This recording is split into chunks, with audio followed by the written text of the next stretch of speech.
Sierra. Hi. What's up? How are you? How you doing? I'm doing Loving amazing. the fit. Thank you. Okay, good. Looking good. Thank you. Welcome to the People Diaries. Thank you for having me. Yeah. It's a pleasure. I would love for you to share, some of your story. Absolutely. Absolutely. Let the people know where you're from. I'm born and raised from Maryland. Maryland, okay. The DMV. Yeah, shout out to represent. DMV. Yeah. I grew up in Silver Spring. Okay. And I moved to New York in August of 2022. 2022, Yeah. okay. How's that been for you so far? Like living in New York? Yeah. Man, living in New York has honestly been a blessing from God. Okay. Like, I think I moved out here not really knowing exactly what I was going to do because I originally moved out here for school. I went to FIT. I transferred from the University of Maryland, College Park, and I transferred to FIT because my mom was like, the only way I'm gonna let you move to New York is if you're in school. I'm like, okay, fine. So that's what I did. But then I got more into content, got more into styling, and sort of like my life just like kicked off. Blossom. Yeah. Well, before we get into that, how was like life for you in Maryland? Like going to school and being with family. How was that like for you? It was really good growing up. I'm really close-knit and tight-knit with my family. Growing up, honestly though, I used to hoop. Like, I'm very much of a hooper. Yeah. Oh, you play ball? Yes. Get the fuck out of here. You play ball for real? Yes, for real. Yeah, that's so crazy. I've just been, I don't know, I guess I was like really the tomboy of my family because my parents, they really wanted a boy as their first kid. But I came out. But they were like, oh, we're going to just have you do all the sports. So that's what I did. So I was really much just an athletic kid, just very much in school. I was pursuing neuroscience before I was pursuing fashion. So I wanted to be a neurosurgeon, go to medical school. I had my whole life planned out until I did a 360 and I went into business and then I went into fashion. So even growing up, so fashion wasn't in your forte. You were No, I was just into sneakers. I used to like resell sneakers, do all of that because I was in sports. So it's like I was only worrying about wearing what type of backpack I had on and the tech fleece I was wearing. So, and a good sneaker. So yeah, fashion didn't really come into my life. Well, I was always surrounded by it because my parents, like, they have an amazing closet. Both my parents did. So it was always around me and I was always wearing good stuff. They would always keep me fly, for sure. But when I adapted it as my own was like my senior year of high school. What your parents did for work? So my mom, she works for the government for like the National Institute of Health, NIH. And then my dad, he's like a contractor, works on roofs, sidings, roofings and everything. Yeah, and then he trained me all in basketball. Yeah. So how was it like having both of your parents at home? Oh my God. I'm gonna say this to the camera. Having a two-family household is so important. And it just goes down to just like morals, values, just understanding men as a woman. You know what I mean? Like, my dad has taught me so much. And even my mom, like, it's so important. I'm so blessed to be able to say I've grown up with both of my parents in my life, and they're still together to this day. So. Okay, that's cool. So what is that one thing you learned about being in Maryland, having both of your parents and coming from the town you come from?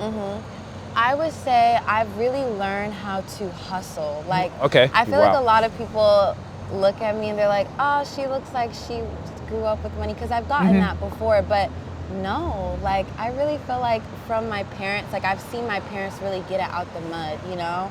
And I've seen both of my parents in really bad financial positions growing up where I knew I was like, damn, I want to be able to change it around for them, you know, and just be able to provide for them when that time comes, you know? So I've really just been able to learn how to hustle. And really just go against the grain and do exactly what I want to do. Like my dad, he's the most problematic person I know. And just the things that he's established in me from a man to a woman, it's like, that's some good stuff. You raised the good one. You raised the good one. So prior to moving to New York, how many times often did you visit New York City before? Oh my gosh. So remember when we met for the first time when you did that video of me? I remember that day. I wasn't even living in New York. I wasn't living out here yet. I came out here for like a Subi event that they invited me to. They're like, oh, like come to the store, get some free clothes. I'm geek because I'm like, this is like my first like little like, oh my gosh, like a brand is like wanting me to gift me stuff, you know? So I came to New York for the day, and that's when like everybody was in Soho taking pictures. And that's when I met you, and you did that video of me, and I was like, yo, that's so crazy. And it's been up every day. Matter of fact, let's take a walk. Yes. Let's take a walk. and go to Soho where we started. So yeah, I remember me and you. I mean, your outfit that day was amazing. Oh my gosh, and, I had on like some Bottega puddle boots. Yeah, the Bottega puddle boots. Yeah, You had on so the gray, cute. the trans long jacket. That was a good video. What a time. I was like, wow. So to even seeing your journey now to where you have accomplished. I mean, you have thousands of followers. You have you doing your thing. Like, thank you. Like, do you ever think your life would be this way?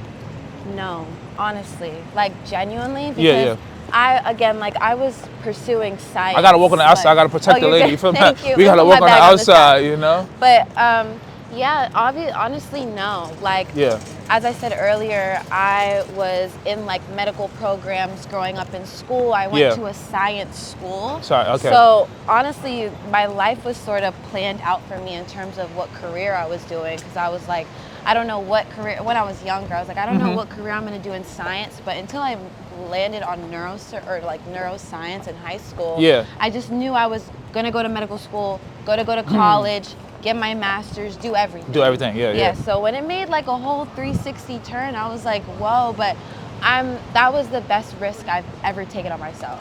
That's insane, man. I mean, you're killing it. Thank you. Like, but it's like, for people out there, it's like, what a good advice, because it's probably somebody looking up to you not knowing that maybe they feel like you probably just got it out easy, you know, like probably was given to you. I remember seeing you, like I said, you had no following at that point, to have this big following now and just have such amazing people, you know, like just shouting you out and loving what you're doing. Like, what advice you give to that individual that's thinking about following your footsteps? I would say you really got to work through your passion, because your passion is really what's going to speak volumes. I feel like a lot of people, are like, oh, like I want to be motivated to do something. I want to be able to wake up in the morning motivated. But like even me, I don't wake up with motivation every day. You know what I mean? Yeah. But I know that I have a goal. I have a list of goals that I want to accomplish, and my passion is what's going to drive you. So it's like if you're really down about what you're doing and you want to succeed and you want to accomplish, you just gotta let your passion talk. Damn. So how do you let your passion talk? Obviously, with all the following that you have and the people, like how you feel like you're letting your passion talk? Yeah, I feel like I let it talk through the type of things that I make, my personal style, even how I come off to people. Every time, like when I'm meeting a fan or a supporter, like I make it a priority to have some type of conversation, you know? Showing gratitude is so important, and that's letting my passion talk, because I can go on and on and on about how I've gotten to this point, or the things that I want to make, or what I want to do, you know what I mean? So, yeah. So how you get into styling? I got into styling, it was actually really random. So, I was doing some like little styling stuff in Maryland before I moved for my friend, because he had a little independent record label that he made in college. And with his artists that he had, I was doing like some album covers and stuff like that, just some little shit. And from them, like obviously that wasn't like real styling, but at the same time it was. But to the caliber of the styling that I've done now is like, compared to that, Yeah. But when I moved here, Beastroy, they were doing shout out to them. They were doing a collab with Givenchy. And he asked me to come to the fitting for it, because at first he wanted me to model for it. But when I got to the fitting, I'm like, like I'm sample size, don't get me wrong, don't get it messed up. I am 5'4". I am not 5'10". And like all the girls were tall and like beautiful. I'm like, and I was texting, I'm like, hey, like I don't really know if this is gonna like, you know, I don't really know. But then I literally asked him, hey, instead of like, I know I'm probably not gonna get chosen for the modeling, but can I style assist instead?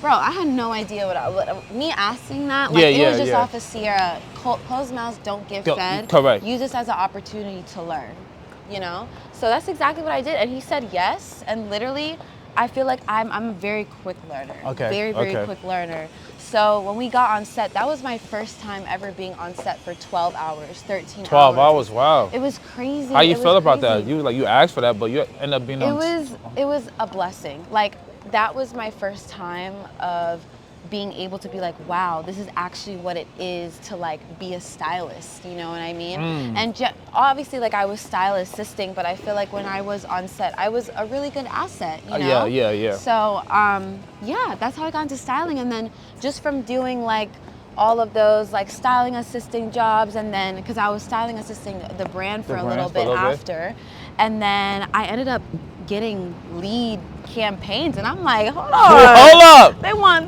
Big Sam, hold on, big campaign. And yeah, and then I guess also like my following was also going up. I was starting to do so many more brand deals. There was just a lot going on. So you mentioned styling. Who are some people that you have had a chance to style? I've styled SZA. Ooh, say that again, SZA. I've styled SZA. Yeah. I've styled Tyla. I've styled Coyle Ray. Damn. And I've done like a bunch of like Nike, Adidas. Yeah. Just like a bunch of campaigns. Yeah. Oh, that's amazing. That's some good stuff. So like coming from Maryland and being able to see some of our favorite artists and style them. Yeah. I mean, come on, man. I gotta feel amazing. It's honestly really, really, really like insane. I'm not gonna lie. Like, especially like when you originally like get the call to work with them for the first time, it's like, me? Yes, exactly. Yeah, because literally the first time that I worked with SZA, she just DM'd me on Instagram. Yeah. I be DMing her like, what's up? She just be DMing me. She DM'd me on Instagram and she was like, yo, like, I really love your style. Like, I just want something new. I'm like, babe, you hit my line. Whenever you're ready, I'm ready.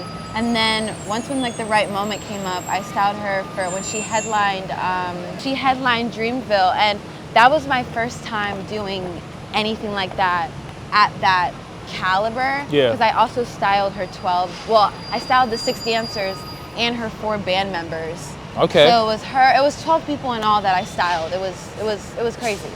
It was crazy. Crazy good. Such a good experience. Such a good learning experience. I learned so much. So who are some brands that you have worked with as well? Oh, I feel like I've worked with, oh my gosh. I've worked with Loewe, I've worked with Coach, I've worked with, oh my gosh. I low-key can't even like think right now because I've worked with so many. Yeah. But any brand that you probably name, I've probably worked with at some sort of degree. Yeah, that's big time. I've worked with a lot of brands, and that's more of like on a social scope for social media. Social. Okay. So is there anybody out there that you respect their style, but you feel like you could add to it, like you want to work with? Who's out there? I know some people out there you want to work with. That's a good question. Or even some brands.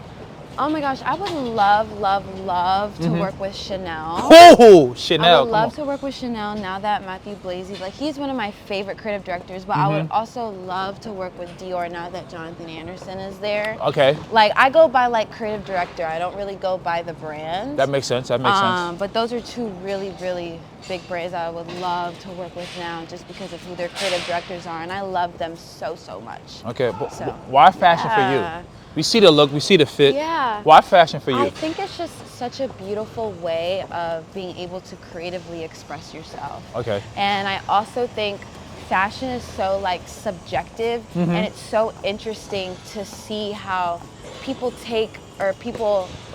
almost busted that. It's really crazy to see how people, I like just being able to understand like when someone wakes up in the morning, they're like, oh, this is why I chose it, I think it's so different for everybody, and I think it's just a beautiful way to creatively express yourself and just show like you're just fly. And it's such like it feels like I'm wearing like a superhero, like a superhero costume every day, because I think my style is so like everywhere but put together, where I can pull off so much and just come out as a different person every day. So it's cool to just like change like my default skin. Okay. So let the people know what you're wearing. What are you wearing? Yeah. Oh my gosh. So today, my coat is from the Frankie shop. I just got it. Okay. I'm wearing my bag that I designed. Damn. She just came out on the 19th. Damn. Beautiful. Okay. I'm wearing Balenci on the jeans. Jeez. These are Jordan Wood's new brand she came out with, the shoes. They're so cute, feather moment. And then my tank top is from a brand called Samaria Leah. She makes awesome tank tops. But yeah, I'm just chilling today. Chilling. You see the colors coordination. Yeah. So we see the bag. Let us know about your bag. I mean, you out here making your own bag and stuff now? Yeah. Like, you should be proud of yourself for real. Thank you. Yeah, this is an amazing bag. Thank you so much. And I need one. I need one. You're gonna get one. Okay, thank you. You're gonna get one. But yeah, I've been working on this bag since the beginning of this year, 2025. Okay. Man, I had a brand before I moved to New York in 2021, but with the stuff that I was making, like, I knew that it wasn't timeless, and it was just for what I was really into at the time. So I told myself, when I get back into designing, I want to make something that is timeless, that can be worn in someone's closet or just like put into their archive. So whenever that time came, and when this bag design came to mind, I was like, yeah, this design is gonna hit. I did a lot of research on color, silhouette, design, leather, like all of that, to make sure that what I was making was something original and, you know, really came from me, and just sort of shows, like, almost low-key pays homage to like my style also. Okay. Yeah. So what do you got that's coming up, or you look to accomplish, like, going forward? Well, I'm releasing a black bag in January. Wow, okay. Everybody has been bothering me about it, but I understand. Black with gold hardware is classic and can be an everyday bag. Yeah. And then what's coming up, I'm slowly but surely making a clothing collection. Okay. Yeah, I just want some... Men or women? Both. I really want to do both. Okay. But I don't know, like, to where my style is and my personal style and to what I wear on a daily, I know that, like, it just doesn't make sense for me to make like sweatpants and a t-shirt and a hoodie, you know what I mean? So whatever I make or what I'm making, it's just, I want it to be statements. I want it to be something where you walk across the street, like, everybody's gonna catch an eye on it. You know what I mean? I like that. I like that. A statement. Statement. Because all I wear is statement pieces. Oh, you talk your talk. Yeah, so statement. It's like, it just makes sense. Yeah. It just makes sense. Yeah. So one more question. What a good advice you got for somebody, right, that just want to overcome their career and, like, do something different? Because some people are stuck in their career feeling like they're not really doing what they want to do. How can they escape? We're trying to escape. Man, I would say you really have to trust in God, because everything comes on timing. And at some point in time, especially like when I got out of, or even the beginning of this year actually, because when I did so much styling in 2024 where I was getting so exhausted from it, and you know, this is like my first time, like, every styling job that I did, it was something new and something I've never done before. So it was more of obviously a learning experience, but a more exhausting learning experience, because I'm like, damn, like, this is really what it takes, you know what I mean? But in the beginning of the year, I was very much like, is this really what I want to do? Correct. You know what I mean? So what I did is I honestly went back to my roots, and I went back into designing. Sometimes you really just got to go back to the mental space that you were in before you got into all of this. And be like, what do I really want? How do I want to accomplish that? And how can I accomplish that? And never be afraid to ask for help. Constructive criticism is so important, because gaining another perspective is a blessing, honestly, and a good perspective too. Correct. So it's like, even if the constructive criticism is a little, like, hard to the bone, like, you just gotta take it. You gotta take it. You just gotta take it. You know, don't ask if you can't take it. You know? And if you have a message for your parents, what it is, look into the camera, tell your parents. If what? If you had a message for my parents? Look into that camera, tell your parents. Oh my gosh, Mom, Dad, I love y'all so much. Y'all the reason why I'm here. I work for y'all. I do everything that I do for y'all. And yeah, man, I'm finna retire y'all soon. Let's go. Let's go retire. Maurice, the People Diary. Sierra, we're here. Let's go. Now. Period.